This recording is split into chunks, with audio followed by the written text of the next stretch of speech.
Mayang adlaw mo kinito ang latest weather update karong adlaw Huwebes, September 23, 2021.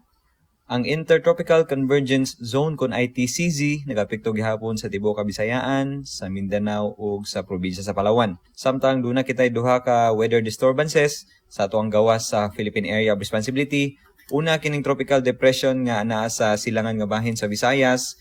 Kanihang alas 3 sa buntag kini naa sa 2,370 kilometers east of Visayas. Sa pagkakaron ubos ang tsansa niining maong tropical depression nga mo sulod sa ato ang Philippine Area of Responsibility o mangilid-kilid lang kini sa ato ang PER padulong sa southern portion sa Japan. Ang lain nga tropical depression kining naa sa ato ang West Philippine Sea mao kini ang low pressure area nga niagi sa southern Luzon sa niaging mga adlaw ug karon ni develop into tropical depression ug mulandfall kini sa may nasod nga Vietnam within the next 24 hours. Sa toang forecast, sulod sa 24 oras, ang Metro Cebu, apil ang tibuok Central ug Eastern Visayas, dunay generally fair weather condition. Magapsulabi atong kainit sa adlaw, apan dunay gihapoy tsansa sa mga patak-patak ug mga lumalabay na mga pag-ulan ug mga pagpanugdog ug kilat labi na sa hapon ug sa gabii tungod sa localized thunderstorms.